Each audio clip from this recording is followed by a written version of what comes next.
Have you been are you a burner? I'm going to confess I have not been to Burning Man, no. Although I feel like I've been around so many people who have that I could quite easily fake. Fake going, yes, yeah, I had a really great burn. because Burning Man was just before the Disrupt or just after? Because it was right around that time. It's traditionally just before, it's sort of the end of August. So after the burn, they go to Disrupt. Yeah, but it's only become much more dominated by, well, not dominated I think is the wrong phrase, but certainly quite a high concentration of technology people in the tech industry go to Burning Man now over the last, say, few years. Previously it wasn't nearly so associated with the technology community.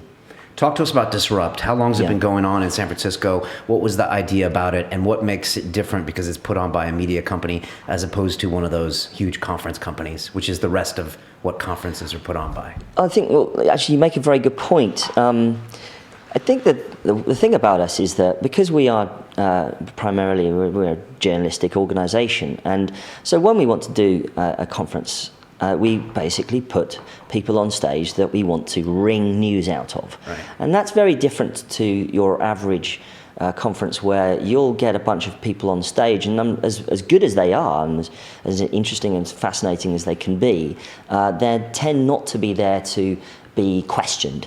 And I think that's what's different about us. And when we do a technology conference, when we do Disrupt, our conference, that we put these people on stage with journalists, with our team, and the journalist just sits there and grills them for 20 minutes or half an hour, and that's the idea. And good hands up to these people who go on stage and have a journalist grill them in front of thousands of people and 50,000 people on the live stream or whatever it is. But that's what makes it different. So we really do try and get some real value out of it at the event. And I think the other thing is also with our TechCrunch startup alley, where people just line up, and you can literally walk down this line of small or medium-sized startups and just get pitched relentlessly. So for investors, it's fantastic because they get all this deal flow, and the entrepreneurs themselves can just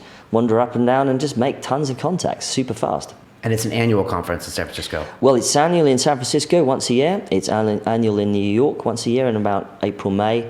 And we're now doing it in Europe. As of last year, we started it in Berlin, and which was very successful, the first European TechCrunch Disrupt conference. And we're doing it again this year in October. Quick plug, October 20 to 21. 21st of October this year in London, and I'm afraid I can't give you guys some exclusive about speakers just yet. Sorry, breaking news. But I can tell you that we'll bring a bunch of people over from the Valley, and we'll have the cream of the crop of the European entrepreneurs and investors. So it should be fun. Don't miss London Real. Subscribe now.